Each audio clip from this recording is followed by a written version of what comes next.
आज Doubtnut app download करें। Doubtnut पर अपने सभी गणित, रसायन विज्ञान, भौतिक विज्ञान और जीव विज्ञान के डाउट्स का करो सफाया। बस प्रश्न की फोटो खींचो, एक ही प्रश्न को क्रॉप करो और तुरंत वीडियो सोल्यूशन पाओ। अभी डाउनलोड करें। हेलो फ्रेंड, यहाँ पर हमें एक प्रश्न दिया हुआ है, वायु परागित पुष्पों की विशेषताएं बताइए। तो आइए गाइस हम देख लेते हैं कि वायु परागित पुष्पों की क्या विशेषताएं होती हैं। देखिए, अब वायु द्वारा परागण हो रहा है। देखिए, एक जो वायु द्वारा परागण होता है इसे पर परागण तो कहते हैं, लेकिन वायु परागण को हम एनेमोफिली कहते हैं, जो एयर के द्वारा होता है, एनेमोफिली। और ऐसे पुष्प जिनमें ये होता है उन पुष्पों में ये विशेषताएं होती हैं। अब वायु के द्वारा हो रहा है तो जाहिर सी बात है हल्के होने चाहिए पुष्प, रेशेदार होने चाहिए, जो आराम से आसानी से हवा में उड़ सकें। तो आइए इनके बारे में हम विशेषताओं के बारे में लिखते हैं। वायु परागित पुष्पों में कुछ विशेषताएं निम्न हैं। कुछ विशेषताएं निम्न हैं। देख लेते हैं कौन कौन सी हैं। पहली विशेषता ये होनी चाहिए, ये पुष्प छोटे एवं आकर्षण रहित, रंगहीन। देखिए, अब इन्हें कीटों को तो आकर्षित करना नहीं है, तो ये रंगहीन बने रहें तो कोई इससे प्रॉब्लम नहीं होती है। आकर्षण रहित, रंगहीन, गंधहीन। देखिए, रंगहीन, गंधहीन ये जंतुओं को, कीटों को, जब कीटों के द्वारा होता है ना परागण, तो उसके लिए स्पेशल कंडीशन है ये। गंधहीन एवं मकरंद रहित होते हैं। मकरंद रहित होते हैं।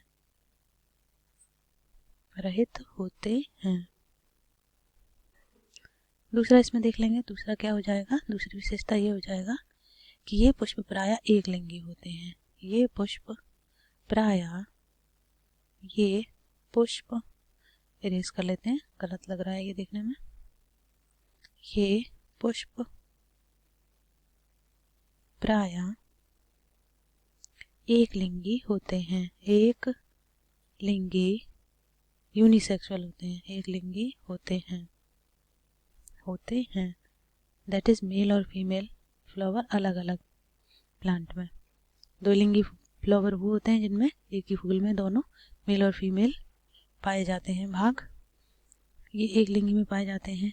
एक लिंगी में होते कौन कौन से हैं, जैसे मक्का, पोपलर आदि। इनके उदाहरण भी हम लिख दें, जैसे क्या है, मक्का, पोपलर। तीसरा इसमें अंतर ये हो जाएगा, पुष्प के अनावश्यक भाग जैसे कि बाह्य दल बहुत छोटे होते हैं और वर्तिकांग के बीच रुकावट न बन सके। तो ये देख लेते हैं, बाह्य दल, दल बहुत छोटे होते हैं, बहुत छोटे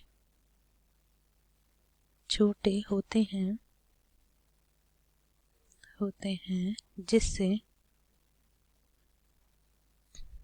पुष्प के परागण में रुकावट न बन सके। पुष्प के परागण में रुकावट ना हो। ये तो हो गया तीसरा अंतर। और देख लेते हैं, थोड़ा इसे ऊपर करते हैं। चौथा अंतर ये हो जाएगा कि वायु परागण करने वाले पुष्पों द्वारा प्रचुर मात्रा में पोलन ग्रेन, दैट इज परागकण उत्पन्न होते हैं। वायु का झोंका आया और उसी के साथ जो कण होते हैं वो क्या होते हैं, निकले चले जाते हैं और हवा में उड़ते हुए दूर दूर तक फैल जाते हैं। ठीक है, और ये किस तरह से होता है, ये होता है, आप कैनाबिस है, इन सब फूलों में होता है। कैनाबिस में कम से कम लगभग 5 लाख परागकण होते हैं। तो आइए ये भी एक पॉइंट लिख देते हैं। वायु द्वारा परागण करने वाले करने वाले पुष्पों में प्रचुर मात्रा में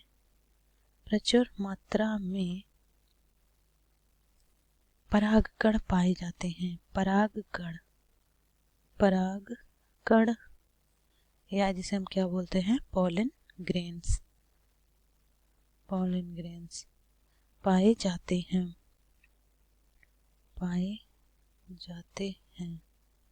जिससे हवा का झोंका आने पर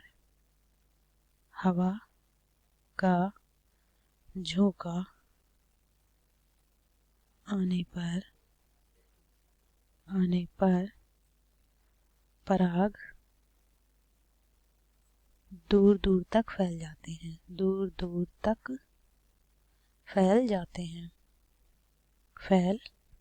हैं। इसमें एग्जाम्पल क्या है, जैसे कैनाबिस, एक पुष्प से लगभग 5 लाख परागकण निकलते हैं। जैसे कैनाबिस के पुष्प से 5 लाख, इसे नीचे कर लेते हैं थोड़ा, 5 लाख परागकण निकलते हैं।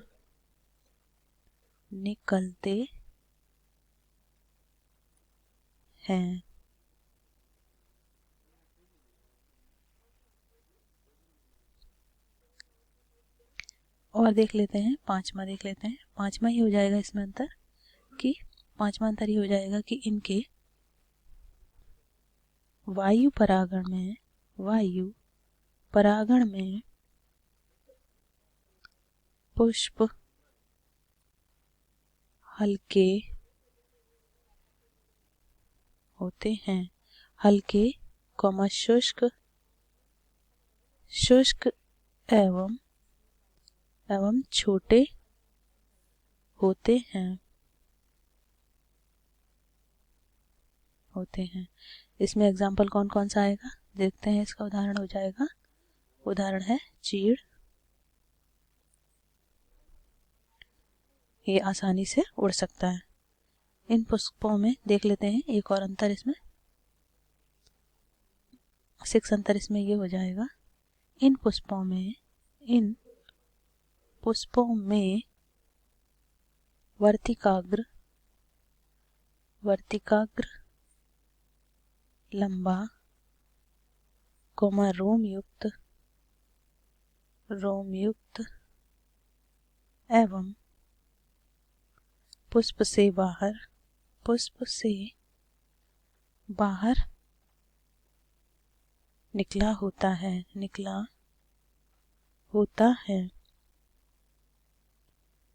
है जिससे ये आसानी से वायु में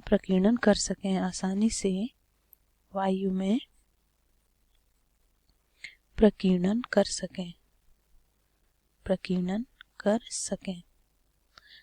तो गाइस, ये कुछ विशेषताएं थी वायु परागण के लिए पुष्पों में, कि पुष्प कैसे होने चाहिए, हल्के होने चाहिए, रंगहीन, गंधहीन और मकरंदहीन होने चाहिए।